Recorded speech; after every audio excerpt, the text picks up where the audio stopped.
to Roll Credits, where movie lovers get the trivia they didn't know they needed. This podcast was created with help from AI tools, so double-check any quotes before you drop trivia at your next movie night. Today we're heading into Sherwood Forest one last time with The Death of Robin Hood, a bold reimagining that asks what happens after the legend fades. Yeah, and it really is a massive reimagining. Oh, totally. I mean, just imagine being Hugh Jackman for a second, right? Yeah. You're this global superstar, you exude absolute charisma, but for this specific movie, you are sitting in a makeup chair for 8 hours a day. 8 hours. Just brutal. Right. Shivering in freezing mud, and your makeup artists have completely banned you from playing your own music playlist. And why? Because you are actively dismantling one of the most famous heroes in human history. It is, it's almost a shocking shift in tone, honestly. Because if you're going to deconstruct a character who is universally beloved like that, you have to understand the sheer mechanics of how to turn them completely inside out. Without losing the core truth of who they might have actually been. Yeah. Exactly. So our mission for today's deep dive is to look at a huge stack of sources. We've got interviews with the cast and director Michael Sarnoski, detailed location guides, critical reviews. We really want to figure out exactly how this team stripped away the myth of the legendary archer. Because they've crafted something entirely different here. It's intimate, it's emotionally grounded, and frankly, it's a really brutal meditation on mortality. Yeah, and the goal is to help you, the listener, understand the specific, tactile, creative choices that made this possible. We are talking about everything from the psychology of shooting in sub-zero mud to, like, the deeply technical reasons for using 35mm film. Because to truly get to the core of a legend, you can't just tweak it a little bit. You have to burn the folklore down to the ground. I love that phrase, burning down the folklore. I mean, when most of us think of Robin Hood, we picture the Disney fox, right? Oh, for sure, the animated fox. Yeah, we think this charming, family-friendly rogue who robs the rich, gives to the poor, laughs all the way through Sherwood Forest. But the reality of a 13th century bandit would be unimaginably bleak. It's just horrifying, yeah. But here is where I want to push back a little bit. How does a filmmaker even begin to deconstruct a myth that is so deeply ingrained in our cultural DNA? Like, if you turn Robin Hood into a monster, don't you risk completely alienating the audience right out of the gate? I mean, people want a hero. They do, yeah. But what's fascinating here is the origin of Sarnoski's inspiration. He wasn't trying to be edgy just for the sake of it, you know? Right. When Sarnoski was about 10 years old, he read this very old 1940s-era boys' book about Robin Hood. And the book was filled with all the grand, sweeping adventures you'd expect. Sure, the classic stuff. Exactly. But it ended in a way that completely shocked him as a kid. It ended with this incredibly quiet, slow death. Robin dies by bloodletting in a bed. Wow. Just bleeding out in the bed. Yeah. And Sarnoski was struck by that absolute paradox. He wanted to explore how a man whose entire existence is defined by intense visceral violence ends up meeting such a quiet, almost domestic end. So he bypassed the modern Hollywood versions entirely. He went straight back to the early medieval ballads. Right, because in those original ancient ballads, Robin wasn't some heroic wealth redistributor. Not at all. He was a brutal outlaw. We are talking about a guy who was literally chopping off heads and wearing them into town. Which perfectly sets the stage for the reality of this movie. Yeah. Because we drop into the year 1247, and the opening sequence immediately tells you that you are absolutely not in a fairy tale. Oh, it's so tense. It really is. Wow. There is this incredibly tense scene where a young, starving woman stumbles across this aged, battered Robin. He feeds her. And her immediate response the second she finishes his food is to try and slit his throat. And he stops her with the chilling, mechanical ease of someone who has killed countless times before. Right. He just jams a knife into her neck. And that moment is crucial mechanically for the screenplay because it establishes that Robin is essentially a homicidal sociopath on the run. Yes. He's being hunted by the relatives of his victims. He isn't a hero. He's a man desperately trying to survive the consequences of his own brutality. And what I found so compelling in the sources is that the movie actively dresses its own myth-making process. Because throughout the film, people come up to Robin and start reciting these heroic, sweeping legends. They've heard about his great deeds. And he just shoots them down. Yeah, exactly. Robin himself shoots them down. He knows he's not the guy in the songs. But, you know, getting an audience to buy into that drastic tonal shift from a brutal killer to a man who is actively seeking what he calls a right death, that requires a very specific kind of performance. It does. It requires actors who can convey lifetimes of regret without saying a word. because the entire emotional weight of the film rests on what is left unspoken between the characters. Okay, let's unpack this casting, because this is where I get genuinely curious. Yeah. How do you take Hugh Jackman, an actor globally famous for his larger-than-life superhero bravado, as Wolverine, a guy who literally radiates massive musical theater The charm? Greatest Showman, yeah. Right. How do you get him to embody a broken 57-year-old medieval bandit who mumbles his dialogue and looks like he hasn't slept in a decade? It seems like a massive risk to cast the ultimate showman as a guy hiding from his own shadow.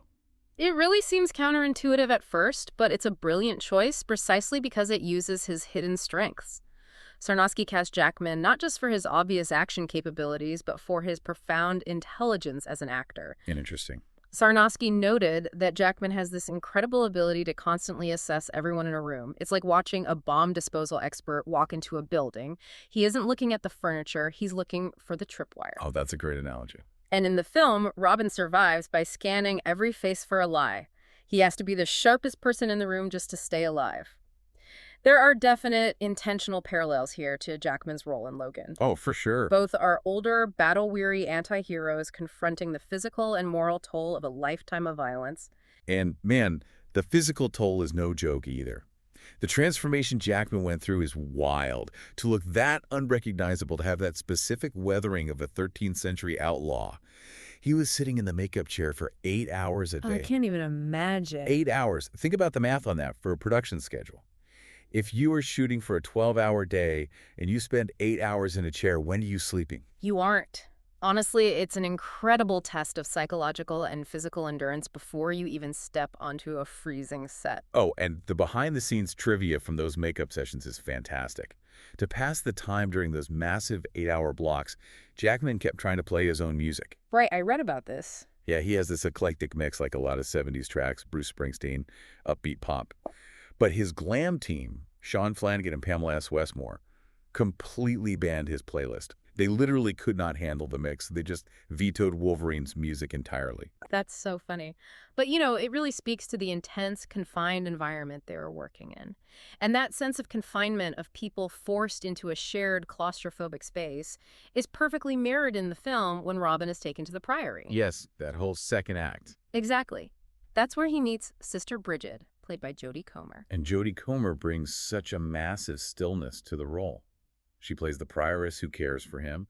And behind the scenes, Sarnoski and Comer cultivated this incredibly harmonious energy.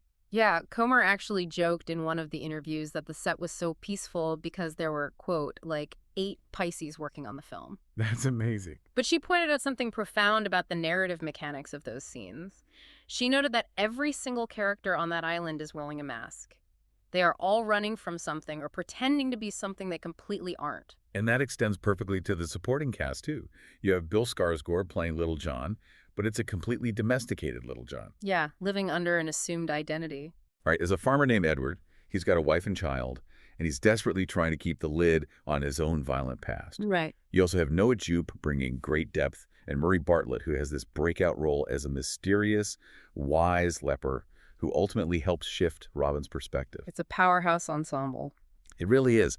But, having all these actors internalize these incredibly harsh realities, the secrets, the masks, the deep regret, that only works if the physical world around them is just as punishing. Oh, absolutely. And I want to get into the weeds on the production itself here, because as a viewer, why does it matter if you shoot in a real forest versus like a comfortable soundstage with a green screen? What is the actual difference? Well, the difference is biomechanics, really, Yeah. and genuine exhaustion. You cannot fake the physical toll of moving through the 13th century. When an actor is walking on a flat, climate-controlled soundstage, their body language is naturally relaxed. But when you put them in a foot of actual freezing mud, their center of gravity completely shifts. Every step requires effort. The shivering is real. The exhaustion in their eyes is real. The environment itself acts as an antagonist. And nature was certainly an antagonist here. I mean, they had an incredibly tight 30-day shoot. They were filming on location in Northern Ireland using Belfast Harbour Studios, the Silent Valley in the Mourne Mountains, and Tollymore Forest, and then down in the Republic of Ireland, wrapping at the incredibly dramatic Rock of Cashel. Such gorgeous locations, but tough. Super tough. A record-breaking windstorm hit right before filming started. It completely blew out several of their planned locations. The crew literally had to carve new roads through fallen trees just to access the sets. That is the stubbornness of practical filmmaking, and it all really culminated in that climactic farm fight scene. They shot this sequence in the pouring rain, standing in thick mud. Yeah, Hugh Jackman himself went on record saying it was the hardest day he has ever had on a film set. Coming from a guy who has spent 2 decades doing massive wire work and superhero stunts, that tells you everything you need to know. Seriously. But the payoff for that suffering is undeniable, Hmm. especially with the practical effects. Sarnoski and his cinematographer, Pat Scola, built a real medieval hut, specifically engineered to safely burn for 15-minute stretches. Wow. Yeah, they did that so they could capture these long, continuous, brutal takes. Mhm. And they used that massive flame source as the actual lighting for the scene. Oh, that's brilliant. Sarnoski talked about how they ignited the fire and suddenly it was reflecting in all the flooded, muddy puddles around them. It created this practical lighting setup that a computer just cannot artificially generate. Because digital effects often struggle with the chaotic, unpredictable bounce of real light on wet, textured surfaces, which actually brings us to the visual medium itself. Yes, here's where it gets really interesting to me. They chose to shoot this movie on actual 35mm film. Such a bold choice. It is. When you shoot on physical film, it forces a crew to treat every single take as precious. Because you are quite literally burning money every second the camera rolls. You can't just leave a digital sensor running for hours. Right, you have to be intentional. Exactly. And to me, that perfectly parallels the entire theme of the movie.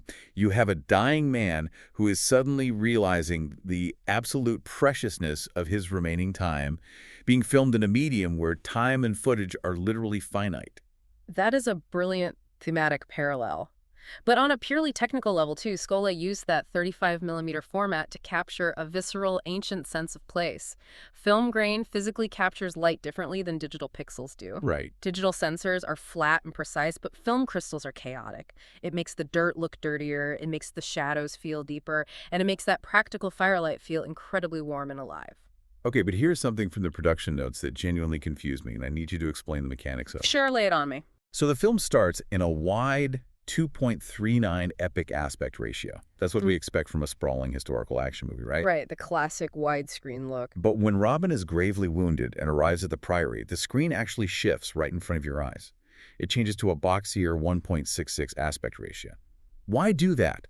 Like, we pay for giant widescreen TVs. Why would a director intentionally shrink the screen down right when the movie is hitting its emotional climax? Isn't that a massive risk of alienating the viewer? It is a risk, definitely, but it's a profoundly effective psychological trick. A 2.39 aspect ratio mimics our natural peripheral vision. It feels epic, sweeping, and landscape-driven. It tells the viewer to look at the world. Okay. But when you chop off that peripheral space and shift to a 1.6 ratio, you create a subconscious feeling of forced intimacy and claustrophobia. The viewer has nowhere else to look but at the characters' faces. You are trapped in the room with them, forced to see every line of regret and every unspoken lie. Wow, so it visually transitions the movie from an action epic into an intimate chamber drama mechanically by literally removing your escape routes on the screen. Exactly. And it also has a vertical effect. By making the frame taller and less wide, the architecture of the Priory and the sky above suddenly dominate the frame. Oh, I hadn't thought of that. Yeah, it creates this ascendant, almost heavenly feeling that contrasts sharply with the horizontal, grounded, muddy world of the first act.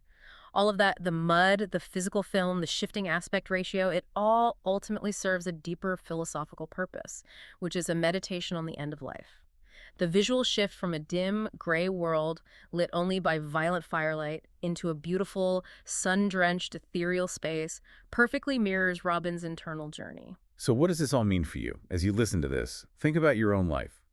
How often do we curate our own legends? Like, we present this polished, heroic version of ourselves on social media, at work, to our families, and we completely ignore the messier, darker parts of our reality. You do it all the time. We really do. Robin Hood spends his entire life running from his dark reality, only to find that the legend people tell about him is just a mask. And if we connect this to the bigger picture, the film is asking a fundamentally human question. Can a man who has done terrible things ever find serenity? Is redemption possible when your legacy is built on violence? Right. What does it mean to be a man of war sitting in a room of total peace? It's almost like a sensory deprivation of violence. And it seems like exploring that was deeply impactful for the cast, actually. Hugh Jackman mentioned that filming these scenes centered around death and acceptance was unexpectedly healing and calming for him. It goes back to the recurring motif of Robin seeking his right death. Yeah, explain that a bit. Well, throughout the first half of the film, he believes his right death is a violent end in battle. That's what a bandit deserves, right? But the quiet reality he actually finds at the Priory challenges everything he believes about himself. Which leads to what I think is the most poignant line of dialogue in the entire film. Sister Bridget looks at Robin as he's struggling and says, "You're not letting go. You're just not holding on anymore." It's a beautiful, devastating distinction. It really is. Letting go implies an active choice, a final exertion of willpower. It implies you are still in control, but just not holding on anymore.